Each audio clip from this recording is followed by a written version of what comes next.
어디 가서 오빠 소리 듣기엔 좀 나이가 이제. 네. 아, 예. 오늘 날씨도 덥지 않고 좋네요. 그죠? 반갑습니다. 앉아서 할까요? 예, 그럴게요. 하여튼, 여름에 행사를 하려다가 이렇게 갑자기 미뤄졌는데, 또 부랴부랴 새로 준비하시느라고 우리 태목님 비롯해서 자원봉사 하시는 분들까지 다 수고 많으셨습니다. 이제 팬클럽 좀 다워졌어요. 약간 사생팬 모임 분위기가 좀 나는 그런 퀴즈도 하고, 예. 그래서 이제 팬 미팅이니까 작가 팬 미팅, 예. 그러니까 예. 이제 아무래도 제 근황이나 이런 거 좀 말씀드리고, 뭐 여러분들이 또 혹시 궁금해하시는 거 있으면 또 얘기 듣고 얘기하고 뭐 그러면 될 것 같아요. 그죠? 예. 우선 뭐 근황부터 좀 말씀드리면, 다 아시는 것처럼 이제 썰전은 작년 연말에 그만둘래다가 이제 후임자 문제 때문에 6개월 더해서 6월 말까지 끝을 냈고요. 썰전을 그만두고 나니까 생활이 좀 많이 바뀐 게, 뉴스를 잘 안 챙겨봐요, 이제. 그전에는 일주일 내내 다음 주에 뭔가 이야기를 할 수밖에 없을 만한 것들이 뭔지, 또 그럴 것 같은 것들에 대해서는 보도가 사실인지 이런 것들도 취재도 하고 그러느라고 이제 매일매일 거의 주말에도 이제 월요일날 녹화를 하기 때문에 또 뉴스를 챙겨보고 이렇게 하다가 그걸 그만두고 나니까 이제 뉴스를 안 보게 되는 거예요.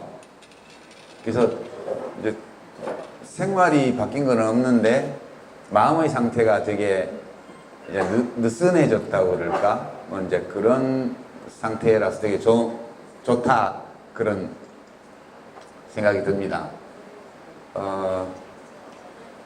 요새 썰전을 잘 안 보게 되더라고요, 저도.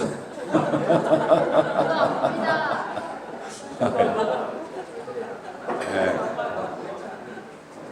그렇게 됐고, 이제 다른 이제 요새 뭐 최저임금 문제나 이제 부동산 문제나 또는 소득주 조성장 이런 문제 가지고 이제 여기저기서 대담이나 토론 프로 초대 이런 것들도 있긴 했는데, 이제 민주당의 당대표도 새로 오셨고, 그러니까 이제 민주당 사람들이 나와서 그걸 하는 게 맞을 것 같다. 청와대에서 나오든가. 그래서 제가 다 사양을 했고요.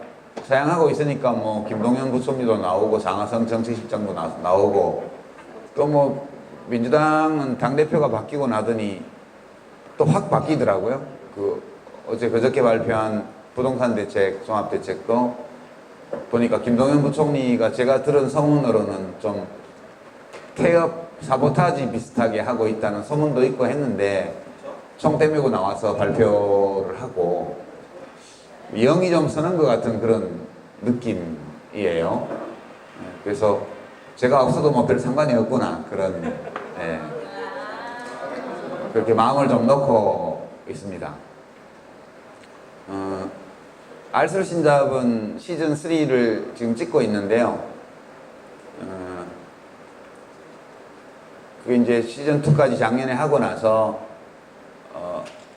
여자로만 해보라고 제가 나 PD한테, 담당 PD도 여자로 바꾸고 MC도 여자로 하고 출연자도 다 여자로 해서 이제 알쓸신잡 여탕을 하나 만들어 보라고 그랬더니 그게 잘 안 됐나 봐요. 그래서 안 만들고 뭐 숲속에 작은 집 하나 지어놓고 뭐 장작보개고 밥 먹고 하는 이거 시청률이 잘 안 나왔나 보죠. 예, 그래서 또 시즌 3를 찍자고, 이번에는 외국도 좀 가자고 뭐 그래서 어떻게 하다 보니까 이제 지금 이제 아테네 거쳐서 피렌체, 그 독일 프라이부르크까지 이렇게 세 군데 가면서 한 열흘 정도 찍고 왔어요. 왔고 이제 또 곧 국내를 또 더 다녀야 되고요.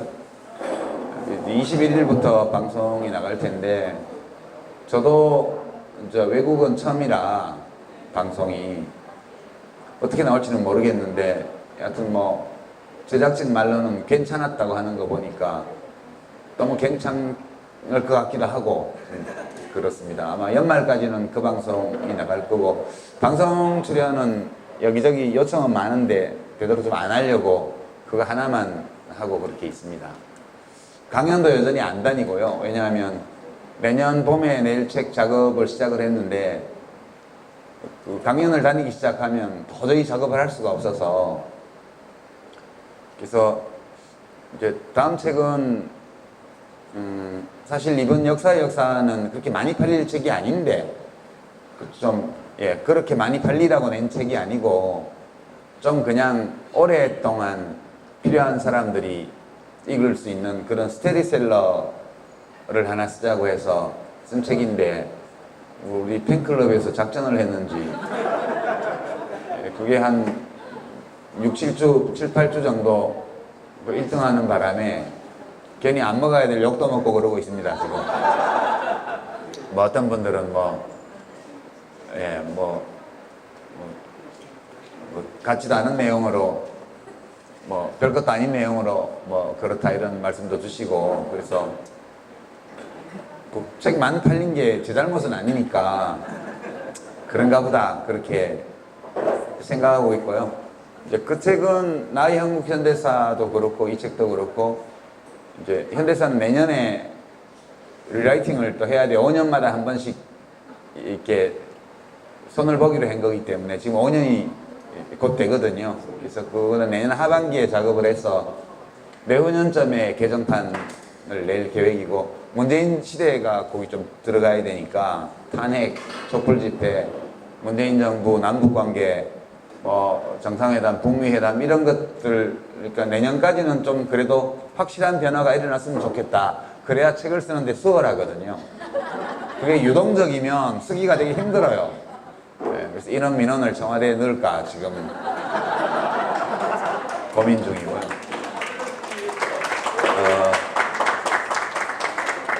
내년에는 이제 드디어 제가 여행 작가로 변신하는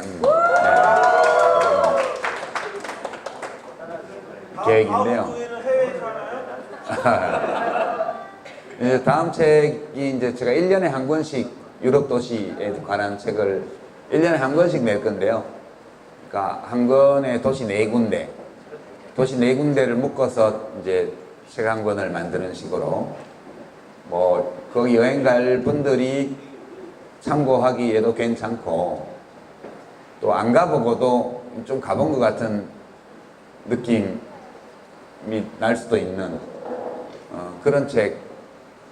그러니까 여행서이고 또 동시에 약간 입문서, 도시에 관한 이야기, 역사, 인물, 예술 이런 것들을 다 들어가 있는 그런 거여서, 그래도 그 여행 다니면서 만나게 되는 공간의 의미, 그런 것들을 한 번씩 생각해 보는데 참고가 되는 그런 정보를 중심으로 쓸 계획이에요. 지금 이제 1권을 작업을 시작한 상황인데요. 1권은 이제 아테네, 로마, 이스탄불, 파리 그렇게 차례 들어갑니다. 그게 고대부터 시작해서 근대까지 유럽의 중심 도시였거든요. 그래서 이제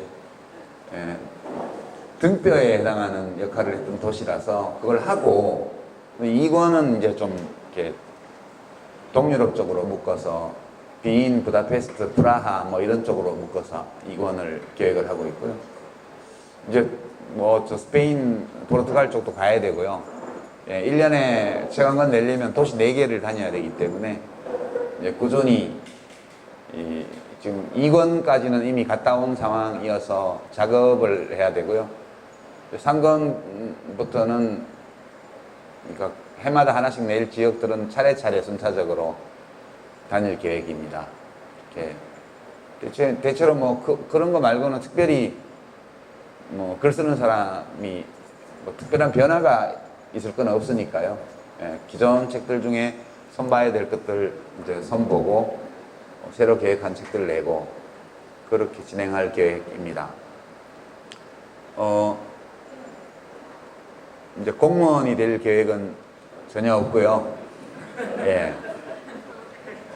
그게 뭐 누가 한다고 되고 안 되고 그런 것보다 경제부총리 그저께 발표하는 걸 보면 집권당과 정부와 청와대에서 아이디어를 모으고 정책을 다듬어서 합의를 하고 이러면 사실 누가 하든 그거는 별로 상관이 없다고 저는 생각을 해요. 누가 해서 되고 누가 해서 안 되는 그런 상황 같으면 정권이 굉장히 위험한 상황이에요.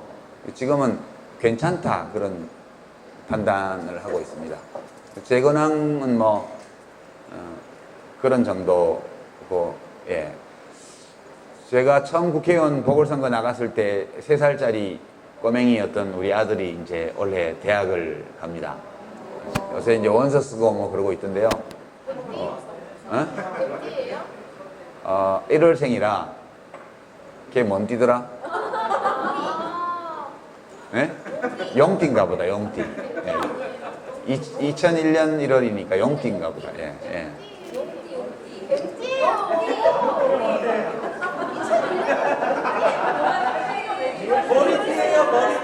예. 하여튼 뭔 띠인지 모르겠는데, 하여튼,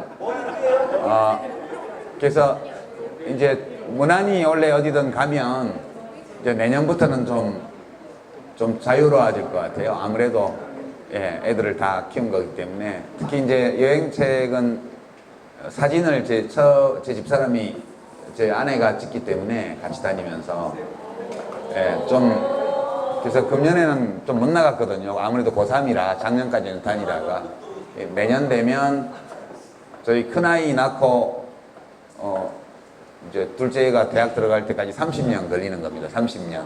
제가 지금 30년째 애 키우고 있거든요. 둘인데 30년 걸렸어요. 그래서 조금 이제 개인 생활도 좀 자유로워지고 그래서 여행 작가로 나서기에 딱 좋은 때가 왔구나. 그렇게 좀 기대에 부풀어 있는 상황입니다. 여기까지 제 이제 개인적인 근황이고요. 하나 더 보태면 정부의 일은 안 하는데 지금 이해찬 민주당 대표님이 노무현 재단 이사장이시잖아요.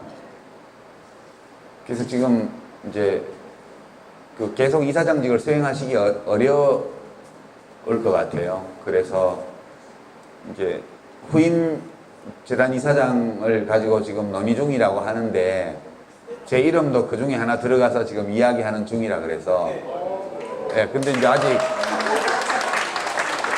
뭐 저보고 하라 할지는 모르겠어요. 하라 할지는 모르겠는데 혹시 논의를 해서 저보고 하라 그러면 안 하겠다고 하긴 좀 어렵겠다 그런 생각하고 있습니다. 그거 이제 이해찬 대표님이 이사장 하시는 동안은 매주 한 번씩 출근하셨대요. 저런 사무실에요. 왜냐하면 봉화에 집 짓고 있죠. 서울에 또 집 짓죠. 그런 일들이 많아가지고 업무가 많았대요. 결제할 것도 많고 결정해야 될 것도 많고. 근데 그 두 개 집 짓는 거와 관련된 중요한 의사결정이 다 끝났대요. 이제. 네, 그래서 뭐 누가 해도 괜찮다 이런 얘기 들리고 뭐 예, 그래서 그거는 이제 제가 하겠다고는 안 하는데 또 제가 뭐 저 말고 다른 분으로 의견이 모아질 수도 있는데 혹시 의견이 제가 하는 걸로 이렇게 모아지게 되면 이제 안 한다고 하기는 좀 너무 죄송해서 예, 그거는 뭐 공무원이 아니니까 월급이 있는 자리도 아니고 그거는 할 수도 있겠다 뭐 그런 생각으로 지금 지켜보고 있는 상황입니다. 뭐 혹시 제가 재단 이사장을 할지도 몰라요. 네, 그런.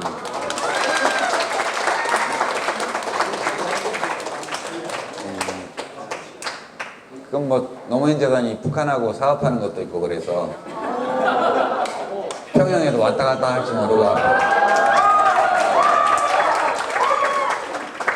그다음에 뭐 북한 쪽이 좀 더 개방 쪽으로 이제 북미 관계가 더 좋아지고 남북 관계도 좋아져서 북한이 지금 김정은 위원장이 원하는 이제 세계 시장으로 진출해서 좀 잘 살아보자. 이렇게 해서 지금 원산 갈마지구에 어마어마한 규모의 그 명사십리 있죠? 원산의 명사십리 그 바닷가에 어마어마한 규모의 리조트를 지금 짓고 있는데요. 밤에 횃불 켜놓고 야간 작업한대요. 내년 봄까지 그걸 완공하겠다고 하는데 집만 지어놓고 손님이 안 들면 곤란하잖아요. 그래서 북한 정부 지금 입장이 하여튼 빨리 진도를 나가서 내년 봄에 거의 완공되고 나면 대대적으로 오픈 한번 해가지고 손님 받을 그런 생각이 있나 봐요. 그래서 그런저런 걸 미루어 보면 다음 주에 이제 3차 정상회담도 3차인가요? 4차인가요? 문 대통령이 세 번째네요, 벌써. 문재인 대통령하고 세 번째 회담도 잘 될 수도 있지 않을까. 뭐 조선일보 이런 데서는 뭐 핵신고 이거 없으면 실패다 이런 식의 기사들을 아침에 벌써 끌어대던데 지가 대통령 하지 그럴 거면 그런 생각이 막 들더라고요. 대체로 이제 근원과 관련해서는 그렇고요. 전체적으로 보면 지금 정부는 괜찮은 것 같아요. 뭐 지지율이 떨어지고 있다 해서만 만세 부르고 있죠 지금 다.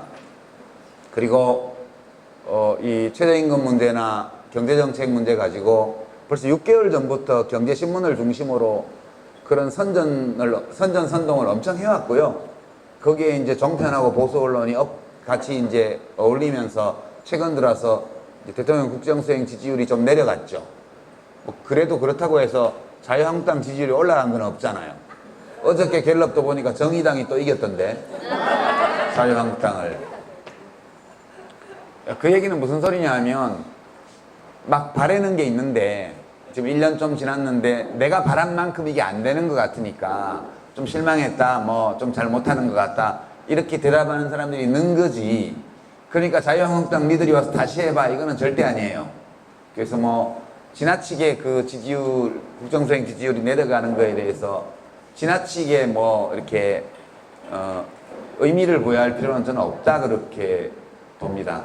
그리고 이제 지금 소득주도 성장의 기본적인 틀 같은 것은 잘 잡혀 있고요. 얼마큼 과감하고 힘있게 그걸 집행해 나가느냐. 그게 이제 일정 기간 부동산 거품을 키워서 경기 부양하는 이런 게 없어졌기 때문에 지금 단기적으로 취업자 수 늘어나는 것도 굉장히 줄어들었고 최근에 와서 고용 지표가 안 좋죠. 그거는 이제 단기적 경기 부양을 안 하기 때문에 그동안에 그걸 해서 뭐 박근혜 정부 말기에 그거 많이 했거든요. 그렇게 해서 인위적으로 거품 만들어냈던 게 꺼져서 그렇게 된 거고 이제 앞으로 차분히 정책들을 집행해 나가면 저는 또 회복될 거라고 그렇게 생각하고요. 다만 여기서 지금 정부가 그 기조가 흔들려서 왔다 갔다 하게 되면 그때는 정말 걷잡을 수 없는데 대통령도 그렇고 청와대 참모진도 그렇고 지금 집권 당대표가 새로 들어오면서 확실해졌고요. 어저께 이해찬 당대표는 이번에 발표한 걸로도 안 잡히면 더 센 거 한다. 뭐 그렇게 나왔잖아. 더 센 거 뭐냐? 저는 뭐 제 생각에는 그런 것도 가능하다고 봐요. 3주택 이상은 아예 소유를 못하게 법으로 막아버리는 거죠. 3주택 이상은. 뭐 그 위헌 시비가 걸리겠지만 저는 뭐 그것도 가능하다고 보고요. 생각하면 얼마든지 수단을 찾을 수 있는데 문제는 이제 얼마큼 대통령과 어떤 국정 운영에 책임을 지고 있는 분들이 확신을 가지고 사명감을 가지고 해나가느냐 거기에 달린 건데 저는 뭐 전체적으로 지지율 좀 떨어지고 경제지표 나쁜 거 좀 있지만 대체로 대통령의 의지나 또는 그 참모진들의 판단이나 이런 것들이 굳건하기 때문에 계속 잘 돼 나가리라고 저는 생각을 합니다. 이제 그렇게 보면서도 원래 이러면 안 된다는 거 우리 아는데 존중해야 되잖아요. 아무리 틀린 의견이라도. 아니면 자유라는 게 틀린 의견을 말할 자유도 자유니까요. 그건 뭐 의견이 다르고 때로는 저 명백히 틀린 의견이다라고 우리가 판단하는 의견에 대해서도 인정해주고 존중해주고 그래야 되는 거 잘 알아요. 근데 막 없애버리고 싶은 거 있죠. 요새 뭐 자유한국당이나 바른미래당 이런 데서 아니 정상회담 가시면 속으로 좀 맞듣지 않더라도 그래도 또 좋은 기회 만들러 가는 건데 잘 되기 바란다라든가 이렇게 최소한 해야지. 완전히 옴을 던지고 재 뿌리고 침 뱉고 그런 양상이잖아요. 지금 이제 그렇게까지 하니까 때려주고 싶은 거예요. 사실은 막 그러면 안 된다는 거 알지만 마음이, 예, 그래서 막 밉더라고요. 요새 밉고 쟤들이 없어져야 진짜 나라가 잘 될까 이런 생각도 막 들고요. 이러면 안 된다는 거 알지만, 예. 아, 그런 마음이 드는 걸 어떡하겠어요. 예.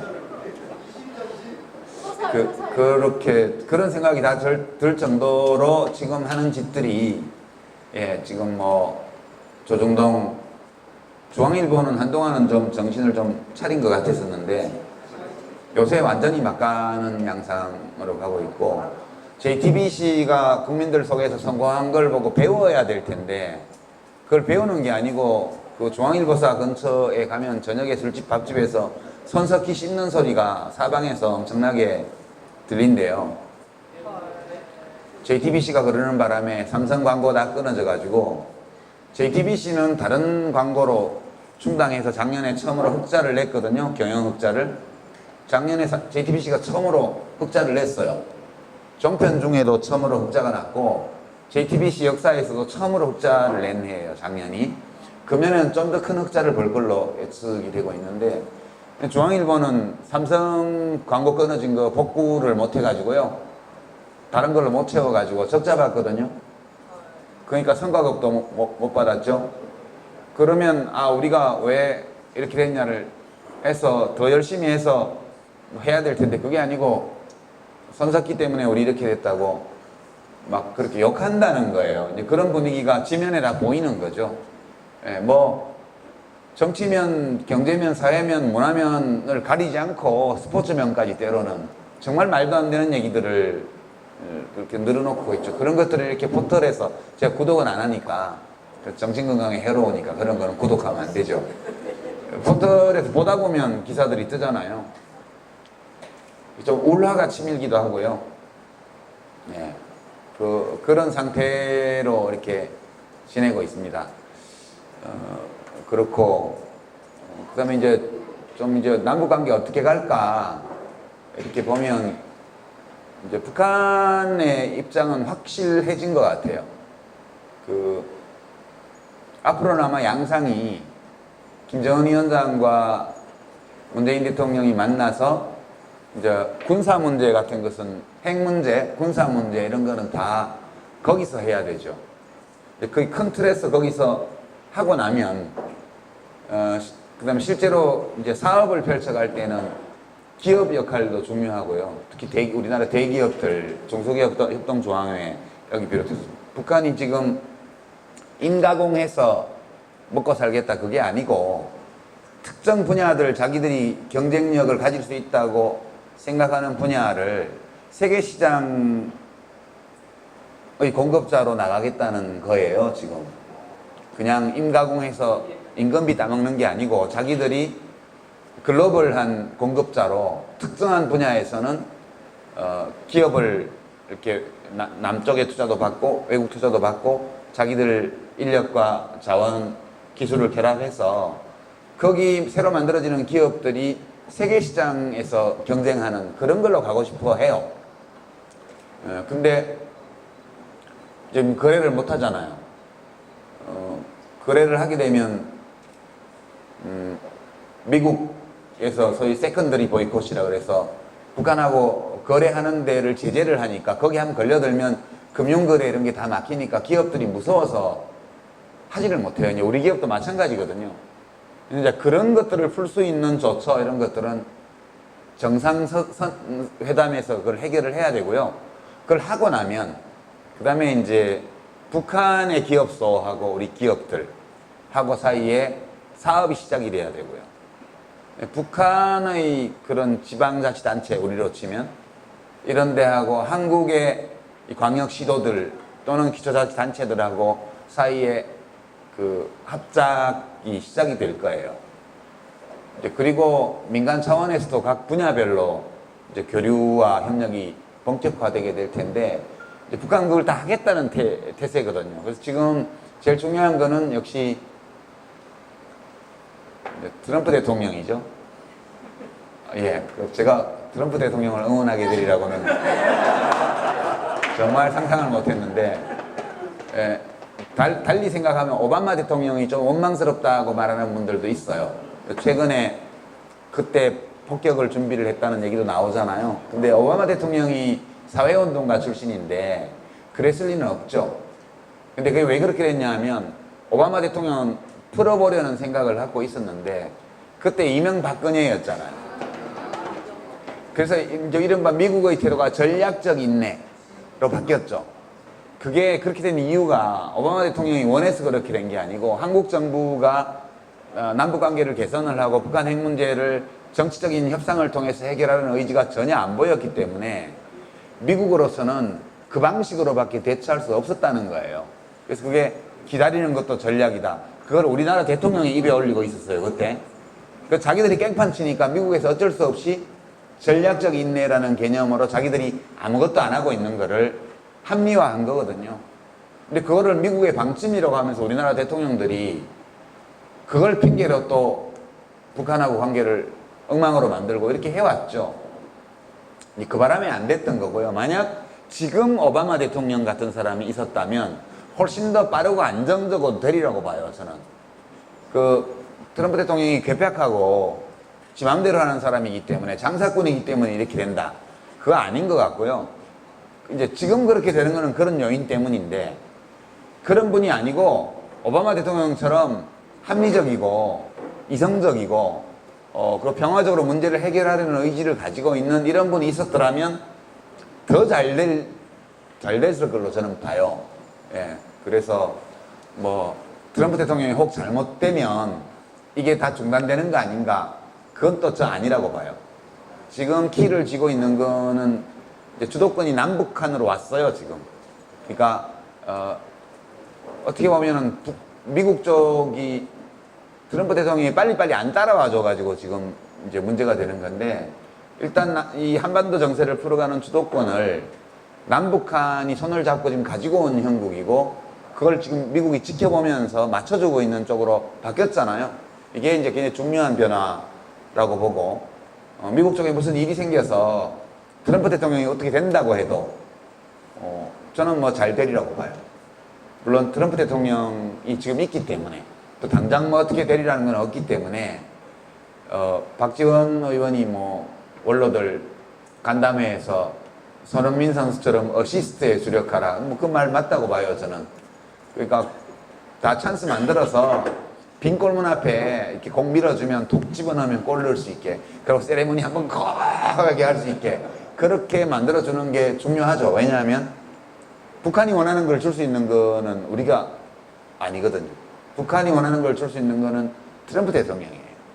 유엔 제재를 완화를 해야지만 이게 뭐 될 수 있는 거고, 유엔 제재를 완화를 받으려면 핵시설 신고나 이런 거 어차피 안 할 수 없어요. 그건 반드시 하게 돼요. 만들어 오는 핵무기가 있고, 앞으로 핵무기를 또 만들 수 있는 시설과 물질이 있잖아요. 기술. 그거를 현재 핵, 미래 핵이라고 하는데, 미래 핵은 시설과 물질을 신고해서 거기서 핵을 만들지 않는다는 보증을 해줘야 되는 거고, 북한이. 현재 핵은 그거는 만들어 놓은 거니까 미국이 지금 정전체제의 교전 당사국이 돼 있기 때문에 교전 상대방한테 우리 무기를 신고한다는 거는 그건 좀 이상하죠. 그거는 미국도 보자고 할 명분이 없고 북한도 그거를 보여줄 명분이 없어요. 그 명분을 주려면 종전선언을 하고, 그 다음에 정전협정을 대체해놓은 평화협정을 하게 되면 더 이상 미국이 북한의 교전 상대국이 아니죠. 이제 그때는 할 수 있죠, 그거를. 그러면 뭐 화끈하게 줘버리든가 니들이 가져가서 해체하든가 말든가 마음대로 해. 이렇게 실어보내버리는 것도 저는 좋은 방법이라고 봐요. 그러니까 모든 게 다 열려 있는데 문제는 지금 좀 꼬여가지고 잘 안 풀리고 있는 상황이고, 이 돌파구를 이번 이제 평양 정상회담에서 어떻게 만들어 가느냐, 그게 이제 관전 포인트. 저는 잘 되리라고 생각해요. 잘 안 될 거면 안 만날 거거든요. 그러니까 실패하는 정상회담은 잘 없거든요. 정상회담이 이루어진다는 거는 그 전에 이미 일정한 성공적인 결과에 대한, 일정 수준의 성공적 결과에 대한 양쪽의 합의가 있기 때문에 날짜를 합의하는 거죠. 그것도 안 해놓고 날짜부터 합의하는 거는, 그거는 안 되는 거니까 저는 잘 되리라고 보고요. 뭐 지난번 노무현 대통령 때와 달리 3일간 생중계를 다 한대잖아요. 그 순환공항에 내려서부터 시작해서 생중계를 다 해준다니까 우리는 되게 일 어떻게 하지? 그 중계 보느라고 뭐 일을 하겠나? 그런 생각도 좀 들어요. 2박 3일간 즐겁게 어떻게 돼가는지 생중계를 지켜보면 될 것 같아요. 그런 상황이고, 경제는 좀 원래 정부를 운영하다 보면 하는 일이 세 종류가 있더라고요. 첫 번째는 마음만 먹으면 당장 변화를 이룩할 수 있는 일, 그런 게 있죠. 지금 남북관계 같은 게 사실 그런 거예요. 합의만 하고 마음만 먹으면 당장 할 수 있는 거. 최저임금을 인상하는 거라든가, 또는 공공분야의 비정규직을 정규직으로 전환하는 거라든가, 또는 뭐 이번 쌍용자동차 해고자 문제 어저께 뭐 합의가 됐는데 어떻게든 좀 기업 쪽을 설득을 해서 의지를 가지고 하면 우리가 하기에 따라서는 큰 장애물이 어려움 없이, 이제 어려움이 있더라도 남의 손에 기대지 않고도 할 수 있는 거, 이런 일들이 있고요. 두 번째는 우리가 할 수는 있는데 그게 민간의 기업이나 혹은 국민들 개개인의 행동이 어떻게 되냐에 따라서 효과가 나기도 하고 안 나기도 하고, 이런 일들이 많이 있어요. 그런 것들은 할 수는 있는데 시간이 많이 걸리는 일이거든요. 그러니까 경제정책은 되게 이 범위에 속해요. 아무리 잘하려고 그래도 시간이 걸리는 문제이기 때문에 이렇게 이제 다른 분야에서 성과를 내면서, 우리 마음먹으면 할 수 있는 분야의 성과를 내면서 지지율을 유지해 나가고, 그리고 이제 시간이 걸리는 것들이, 이 문제들이 효과가 날 때까지 버팅겨 나가야죠. 그래서 이제 앞으로 1년, 2년 더 지나서 경제정책도 효과를 내기 시작하면 또 좋아질 거라고 보니까, 그때까지 다른 면에서 이제 정부에 대한 신뢰나 이런 것들을 잘 유지해 나가는 게 되게 중요한데, 이거를 지금까지 잘 해 오셨고, 문 대통령과 그 참모들이 앞으로도 잘 해 나갈 거라고 저는 생각해요. 그렇게 되고. 근데 아무리 노력해도 우리 힘으로 잘 안 되는 거 있어요. 예. 뭐 지금 중국에서 날아오는 초미세먼지, 그러니까 중국이 엄청 빠르게 좋아지고 있더라고요. 중국은 딱 그 유해가스를 불법 배출하는 게 확인되면 그냥 크레인 가지고 가서 부셔버리더라고요, 공장을. 예. 우리 같으면 그거 행정소송 걸고 민사소송 걸고 할 텐데, 중국은 일당 독재 국가여서 그런 게 없어요. 그냥 딱 당에서 딱 판단해가지고 저 공장은 회생 가능성이 없어, 개선 가능성이 없어, 이러면 딱 장비 몰고 가서 그냥 다 부셔버리더라고요. 그래서 지금 굉장히 빠른 속도로 중국의 그 대기질이 좋아지고 있어요. 따라서 이제 우리나라로 날아오는 것도 줄어들게 돼 있죠. 그건 너무 큰 공포감을 가지지 마십시오. 제가 사실 방송할 때는 이 얘기는 안 했는데요.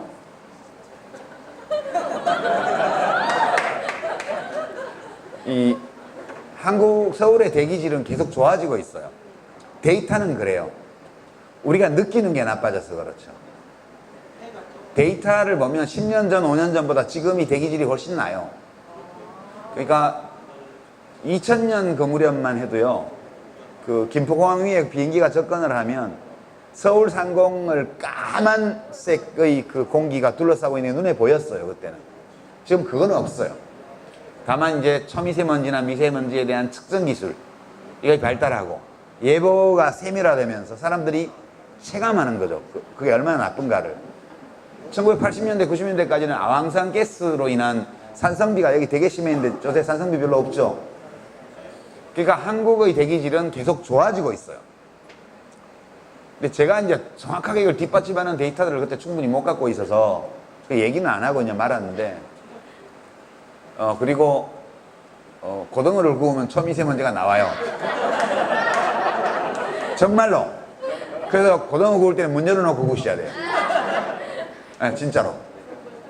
그러고 그런 것들이 담배를 전혀 안 피우는 여성분들이 폐암에 걸려서 돌아가시는 경우 왕왕 있잖아요. 그게 여러분들도 가스레인지보다는 인덕션이나 이런 게 나아요. 그게 가스레인지는 연소 과정에서 초미세먼지 나오거든요. 거기에다 음식이 타면서 나오는 거 합쳐지면 문을 겨울이라고 문 닫아놓고 그걸 굽기 시작하면 정말 실내 공기 나빠요.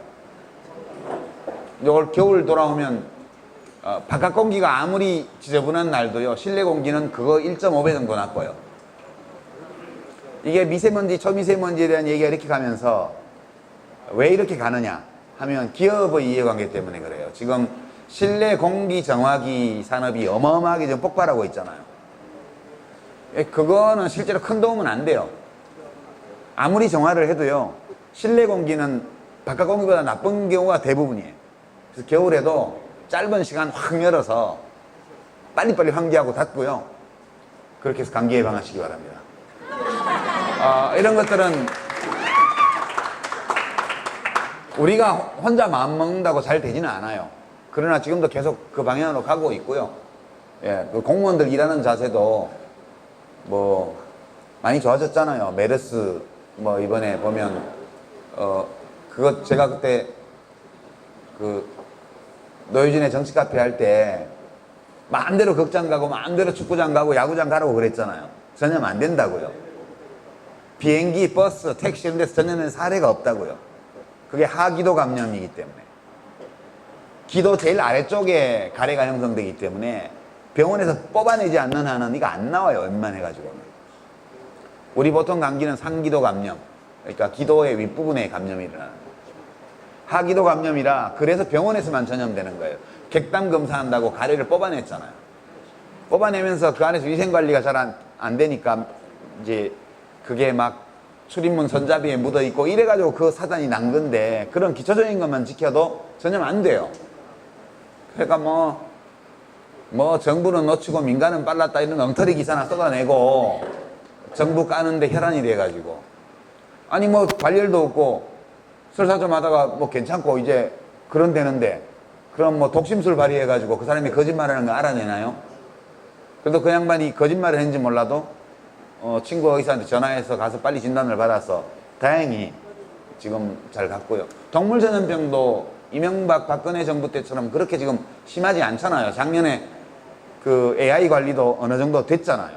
이제 이런 것들이 공무원들이 일을 하는 분위기가, 일을 하는 태도나 이런 것들이 과거와 많이 달라졌다는 뜻이거든요. 그래서 전체적으로 괜찮게 가고 있다 이렇게 저는 생각하고, 다만 이제 이런 옳고 그름을 가리지 않고 오로지 정부를 헐뜯는 데만 혈안이 되어 있는 일부 정당과 일부 언론들의 그 난동에만 사람들이 홀리지 않으면 저는 별일 없을 거다 그렇게 생각하고 있습니다.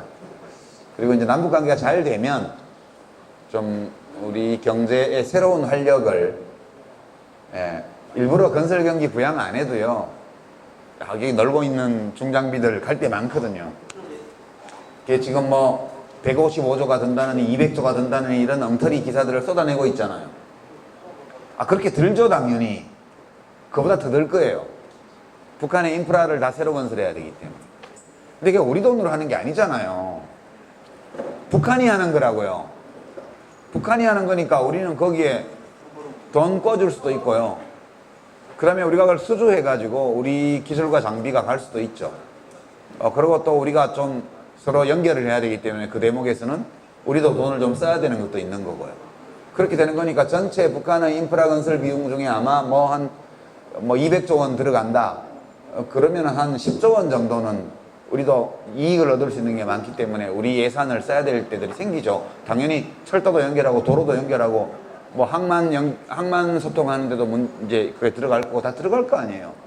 지극히 정상적으로 북한의 경제 재건 이것이 이루어질 건데, 그 액수를 다 합쳐가지고 우리 정부가 국민 세금으로 지원해야 되는 것처럼 보도하는 이런 몰지각한, 저는 상상이 안 돼요. 어떻게 멀쩡히 대학까지 나온 사람들이 기자하면서 그런 보도를 낼 수 있는지 모르겠더라고요. 실제로 그 사람들이 인용한 보고서에도 우리 정부 예산으로 들어가는 거는 극히 일부라고 나와 있어요. 근데 총액만 딱 갖다가 천문학적인 세금이 들어간다. 이런 식의 보도를 하는 그 사람들 조금만 없어졌으면 좋겠다. 그런 생각이 드는 거예요. 이러면 안 된다는 거 알지만. 이렇게, 예, 그런 정도가 제가 요즘 보고 있는 거고요. 문재인 대통령은 좀 우리 옛날에 선거전 기간에 봤지만 좀 답답하시잖아요. 그죠? 좀 고구마잖아요.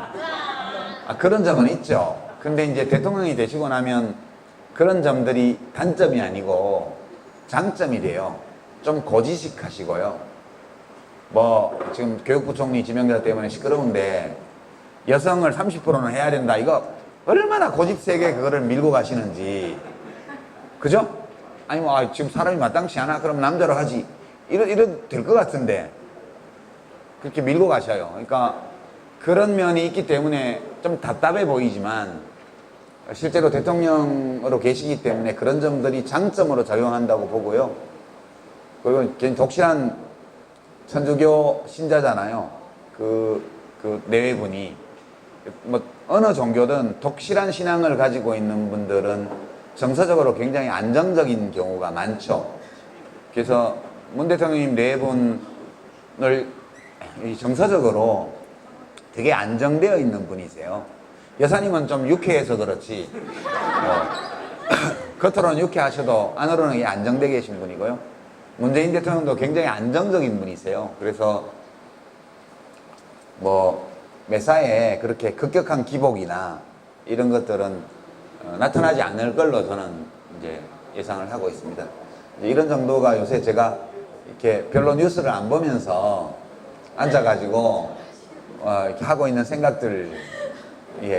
여하튼 저는 큰 기대를 가지고 저 17, 18, 19일인가요? 18, 19, 20일 18 화수목 사흘간은 뭘 하더라도 틈틈이 그 스마트폰을 켜놓고 그렇게 중계를 지켜볼 생각입니다.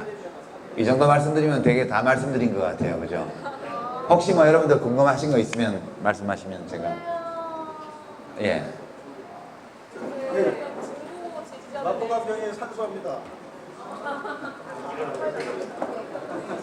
그리고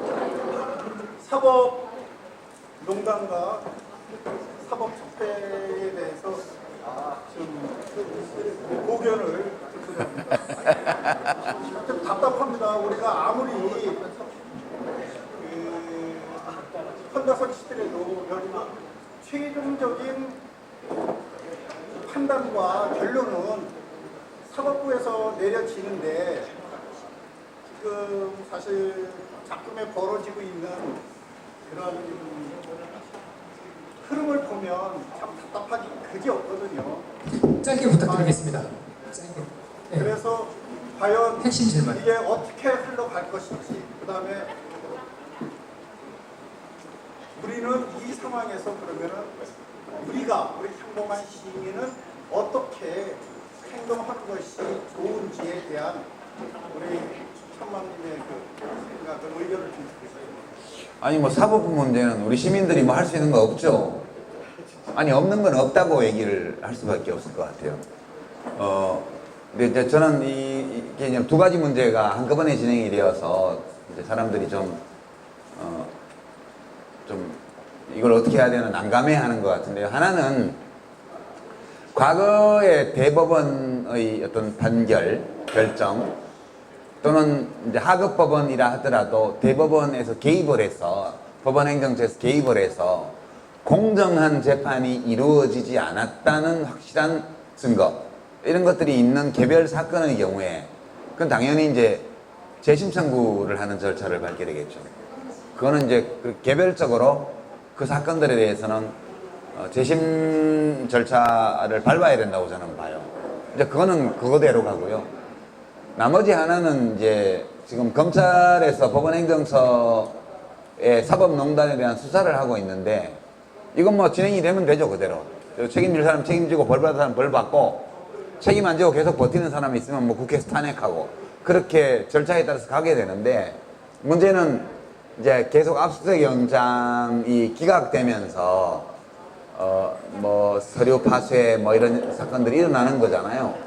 이제 그와 관련해서 제가 최근에 한겨레 경향신문을 보면서 저는 좀 불만이었어요. 김명수 대법원장이 뭐 사법부의 날 기념사에서 뭐 수사 협조를 하겠다 이렇게 얘기한 그런 얘기를 보도를 하면서 사법 적폐에 대해서는 한마디도 안 하고 수사방해를 하고 있는 이 영장 기각 이런 거에 대해서 한마디도 안 하면서 뭐 그런 얘기하냐 이런 논조가 주된 논조더라고요. 저는 그거는 잘못된 비평이라고 봐요. 김명수 대법원장이 지금 뭘 할 수 있죠? 지금 영장을 기각하냐 발부하냐, 그다음에 어떤 사건에 대한 재판을 빨리 하냐 늦게 하냐, 합의부에 보내냐 뭐 어떤 단독 판사한테 보내냐 이런 문제를 규정에 따라서 하지 않고 법원 행정처에서 정치적인 목적이나 이런 걸로 개입했기 때문에 지금 문제가 된 거잖아요. 그러면 이걸 바로잡기 위해서, 이 독을 제거하기 위해서 김명수 대법원장들어 똑같은 독을 쓰라는 거 아니에요. 정책은 그렇게 할 수 있어요. 정책은 그렇게 할 수 있죠.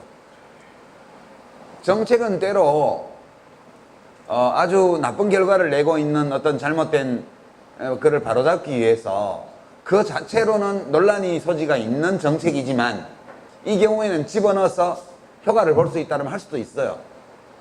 근데 이거는 규칙에 관한 거잖아요. 절차에 관한 거예요.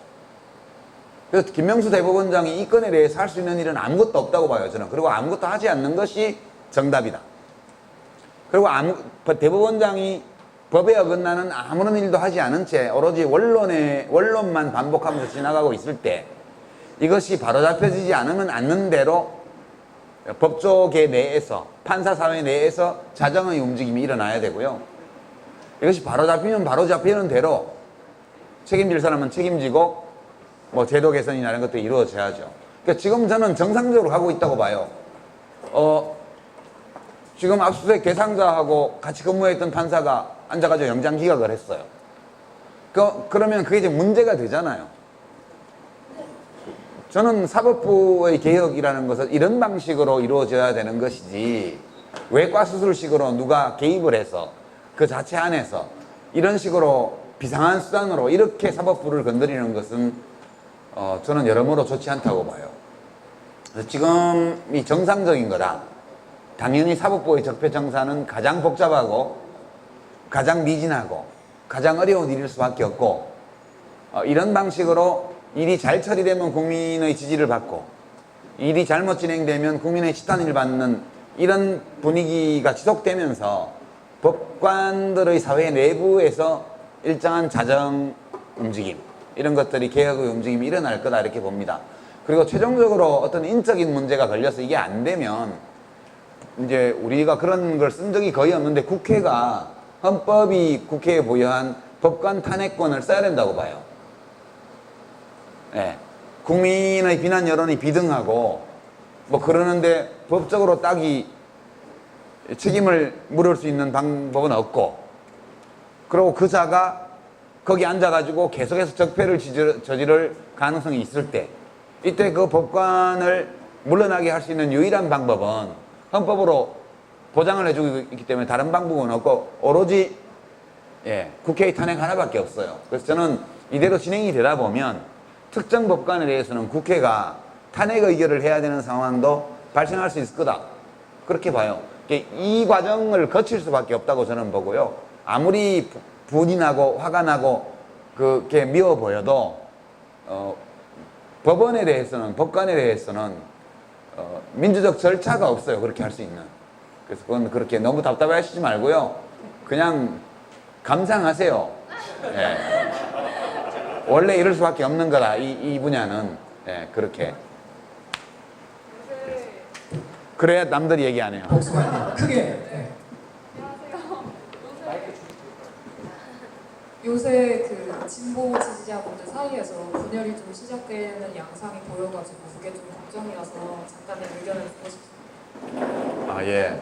그건 너무 걱정 마세요. 왜냐하면 진보 지지자 사이의 분열 이렇게 얘기하는데, 당연히 진보층에서는 불만족스러우니까 비판할 수 있죠. 근데 이제 정치에서는 그런 비판의 소리가 아무리 날카롭다고 하더라도 결국은 국민 여론이 결정을 하는 거거든요. 그러니까 이제 예컨대 저희 책이 진짜 인문학이 아니다 이렇게 비평하는 분들이 있잖아요. 진짜 인문학이 아니다. 뭐 예능 인문학이다. 뭐 수준이 낮다. 뭐 불성실하다 이렇게 비판하는 분들이 계세요. 하지만 그렇게 비판하는 분도 책을 쓰거든요. 그분 책보다 제 책이 한 20배쯤 팔려요. 그러니까 되게 이렇게 진보적인 지식인들이나 이런 유권자들 사이에서 그런 비판이 나오죠. 거기에 동의하는 분들도 있어요. 그러나 되게 우리 사회라는 거는 그렇게 일방적으로 가지 않아요. 그래서 제가 볼 때는 그 정도 비율로 있을 거라고 봐요. 있을 거라고 보고, 이제 정의당이 지금 지지율이 높죠. 지금 10% 이상 거의 안정적으로 최근에 나오던데, 선거제도가 바뀌어서 정말 지지율대로 이렇게 의석을 받게 되면 그럼 한 40석 이상 될 거예요. 그럼 좋잖아요. 민주당이 한 140석 하고 정의당이 한 45개 하면 둘이 편먹으면 국회법 개정 국회법 그거 다 돌파할 수 있잖아요. 180석 되면.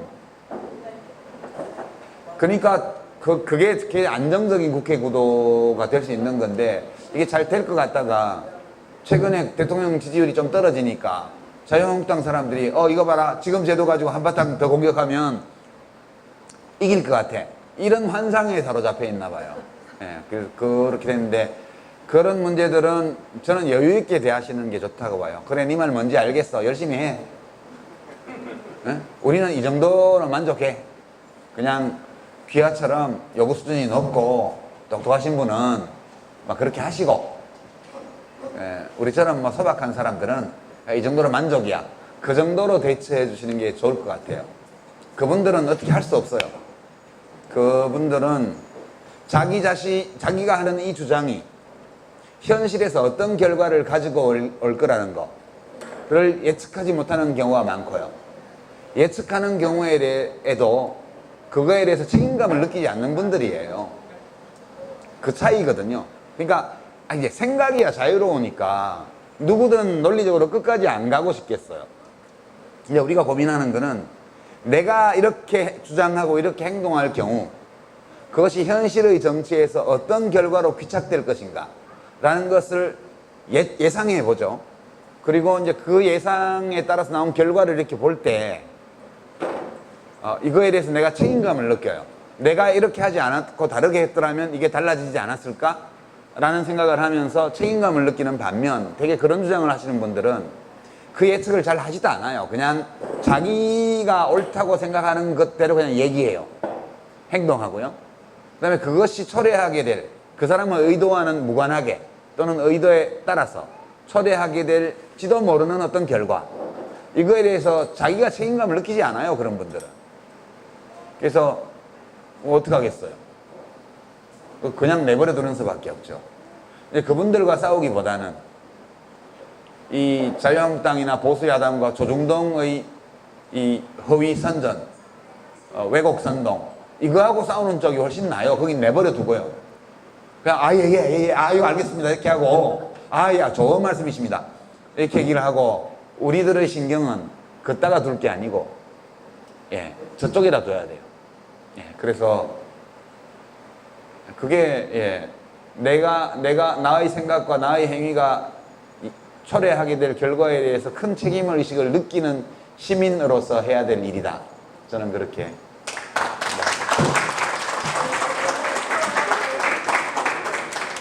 한 분만 더. 저는 세종에서 온 아마채닝입니다.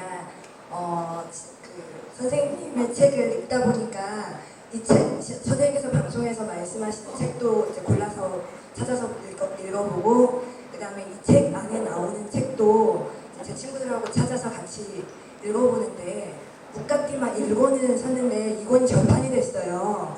그래서 또 며칠 전에 또 다른 친구가 절판됐다고, 1권도 사려고 했는데 절판됐다고 문자가 오고 하는데, 선생님께서 이렇게 말씀하시면 이렇게 너무 잘 팔려가지고 말씀만 하셔도 다 절판이 되는 거예요. 그런 책들을 저희가 다시 뭐 그 출판사에서 할 수 있게 아니면 구할 수 있는 방법은 없을까 해서 질문드립니다. 닉네임이 아마 책 읽노예요. 예, 아니 뭐 책을 사고 싶은 사람이 있는데 책이 떨어졌다. 그러면 그 책을 새로 만드냐 안 만드냐 이거는 출판사들이 판단해야 되는 문제라서 제가 개입할 수는 없는 문제 같고요.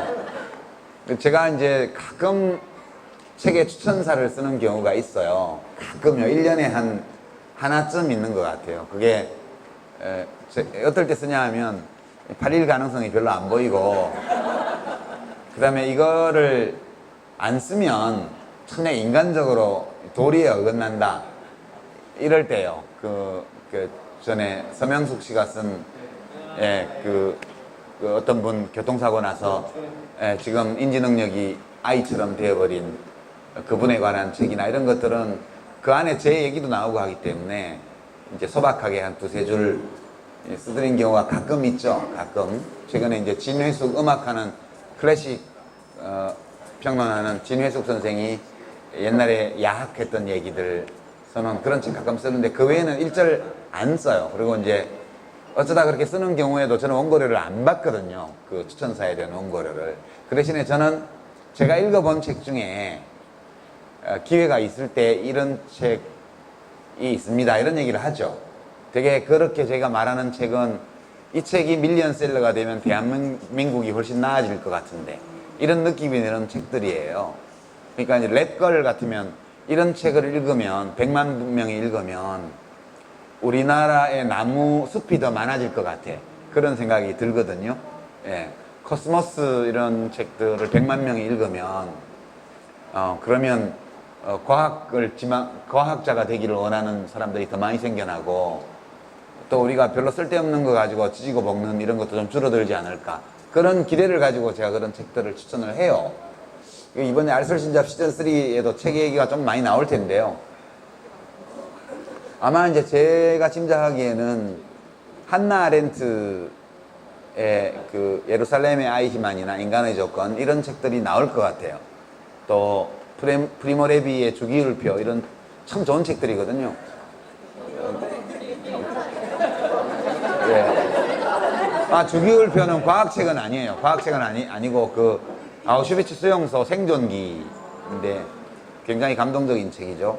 이제 그런 책들도 언급이 되고 이제 다니다 보니까 이번에 알쓸신잡 3를 다니다 보니까 이제 시즌 1에서 뇌과학자가 있던 자리에 물리학자가 들어오셨잖아요. 그것도 양자역학 하는 분이 들어오시고 또 이제 건축 시즌 2에 건축을 유현준 교수가 했는데 거기에 김진애 박사가 들어오셨잖아요. 그렇게 같이 다니다 보니까 정말 느낌이 다르더라고요. 과학은 역시 물리학이구나. 이 뇌과학하고는 달라요. 물리학은 뇌과학은 눈에 보이지 않는 거 우리 뇌의 작동은 눈에 안 보이니까. 근데 이 물리학은 다 보이잖아요. 공이 떨어지는 거, 뭐 샹들리에가 흔들리는 거, 우박이 쏟아지는 거 이게 다 보여요. 그 김상욱 교수님이 그런 얘기, 그러니까 갈릴레오 선생님이 그 무거울수록 빨리 떨어진다고 한 그 아리스토텔레스의 1500년 동안 유럽을 지배했던 그 이론을 의심하기 시작한 계기, 이런 게 우박이었다는 거예요. 우박 알갱이들이 무게가 다 다른데 좀씩 걔들이 속도가 다르게 떨어지면 오다가 부딪힐 텐데 우박 떨어지는데 하늘을 보고 있는데 안 부딪힌다는 거예요. 그러니까 신기하잖아. 그런 얘기가. 아니 우박이 오면 저거 맞으면 머리 깨질라.